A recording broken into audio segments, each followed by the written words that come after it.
The first dilemma is from Shivam Mishra. Hey Jordan, hope you are doing good. I just had a heartbreak due to which for the past 2 weeks I went into a serious depression. Like there had been times earlier too when I was sad, but this time it affected me mentally as well as physically. Like my appetite decreased drastically, started sleeping way too much, etc.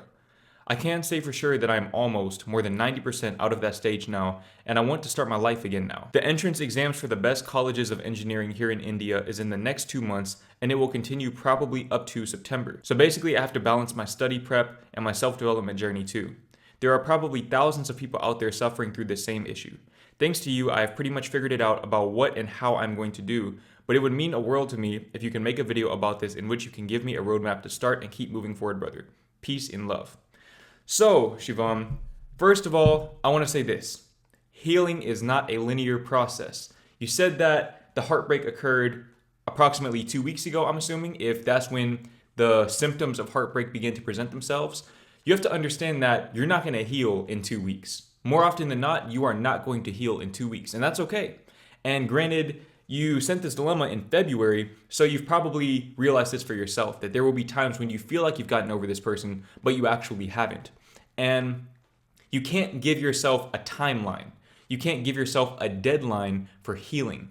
Healing is something that you have to surrender to. Now, you didn't really give much context as to how you got your heart broken or what the general situation was. I don't know if it was a ghosting, if it was a breakup, if you got cheated on. I don't know. But what I do know is that I've experienced heartbreak myself, and I feel like that feeling is universal. And that's why I wrote a book about it, a book called Soul Shock. And given the fact that I'm about to release a new book, I'm going to give you a link to Soul Shock in the description of this video, a free PDF copy of Soul Shock. So anyone who hasn't gotten the chance to read it, now is the time to go and read that book for a free $99. No strings attached. Okay, if you're going through a heartbreak, read that book. Or if you're not going to read that book, go and listen to music that helps you surrender to the feelings that you feel within you. Because the chances are, if you're feeling like you healed in 2 weeks, you're suppressing something. You're running from something. You're running from your feelings. You're running from your pain. You might even be using your studies as a distraction. Your studies can actually be a distraction at times from the feelings that you feel, not the other way around. You see, you're operating under the assumption that your feelings are the distraction, when in reality, your feelings are the truth. Your feelings are your reality, and that's what you need to place your energy and focus on. Now, that doesn't mean that you should completely neglect or even reject your studies, but at the same time, you have to focus on the way that you feel in the here and now, your emotions, because emotions lead you closer to the truth. A lot of men have trouble with this. They have trouble with embracing their emotions, and that's why they get stuck. They suppress their emotions, and then they end up acting them out in their dating lives, and that's how the dating market gets messed up. Is not just men, but people in general, but especially men, suppress their emotions and project them onto unadulterated people who are still pure. And then they corrupt those people, and those people go on to hurt more people, because hurt people hurt people.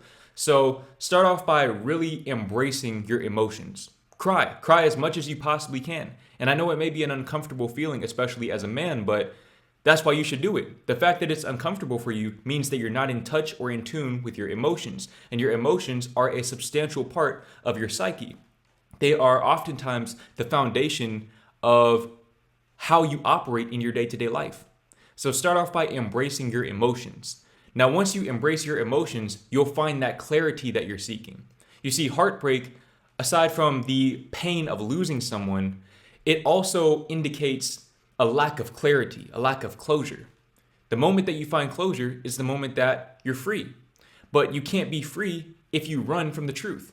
And you can't find the truth if you don't embrace your emotions. So start off by embracing your emotions and let those emotions point you to the truths, to the lessons that you need to learn from this situation. I can't tell you what those lessons will be, but I know in my particular situation, what I learned was that I need to love myself before I try to love anyone else. Because if I don't love myself, I'm going to attract people. I'm going to subconsciously attract people who reflect that lack of love back to me. I'm going to attract unrequited lovers. I'm going to attract people who ghost me because I'm ghosting myself by chasing these people. You see, what you have to understand is that if you're chasing someone, you're running from yourself.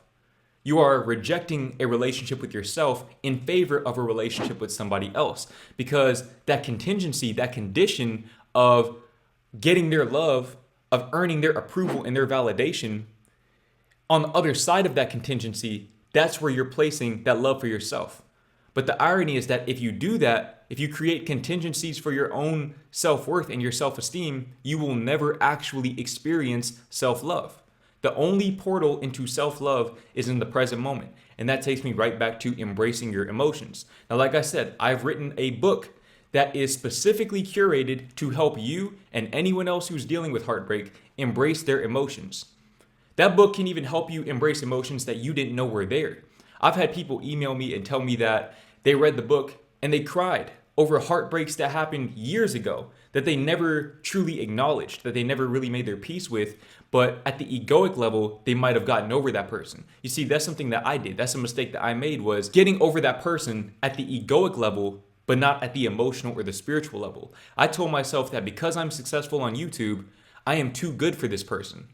But what ended up happening was that I was just moving the goalposts. I was taking that contingency of earning their respect and their validation and moving it to me being successful. Yet the core problem remained the same.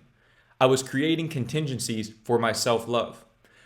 The moment that you remove those contingencies and allow yourself to love yourself in the here and now, you become immune to heartbreak. That doesn't mean that you don't experience pain and or suffering, because from time to time you may still become your egoic self, but at the same time, when you've seen that greater version of yourself, when you've seen your higher self and you understand that you are not your ego, you become immune in the sense that even though you feel the pain, you can observe the pain instead of being the pain.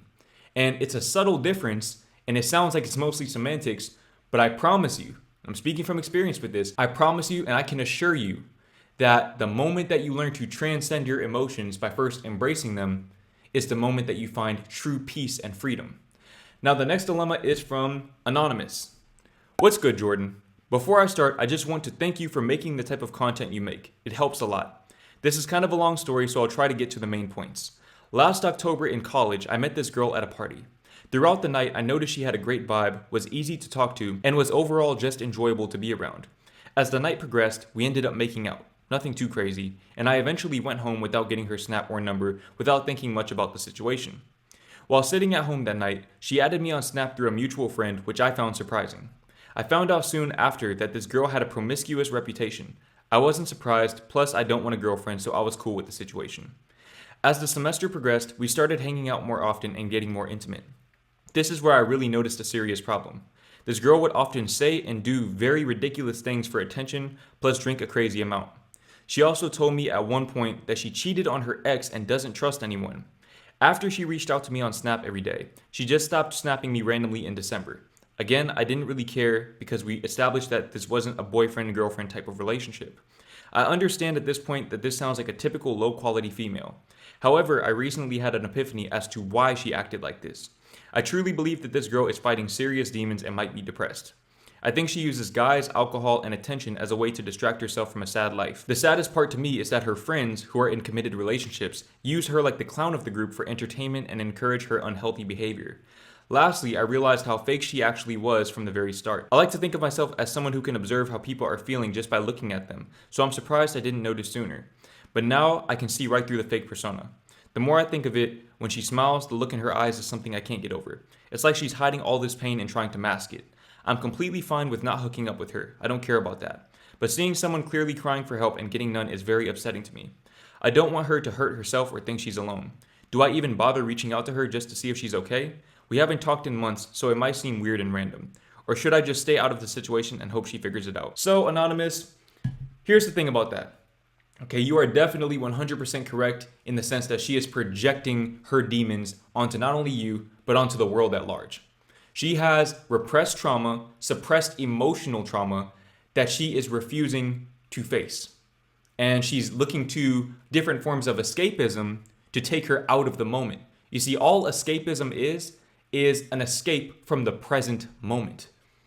And the present moment is where salvation actually is. Salvation awaits you in the present moment, but as long as you're trying to escape it through means of hedonism or any other form of escapism, you're never going to find that salvation that you seek through these forms of hedonism. Now, with that being said, I've been in a situation that was at least somewhat similar to that situation, in the sense that there was somebody who was clearly emotionally compromised and I was not there for them.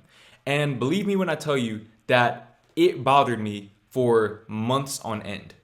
It's really hard for me to talk about at this point. And like I said, you can go and read Soul Shock to see what I'm talking about with that.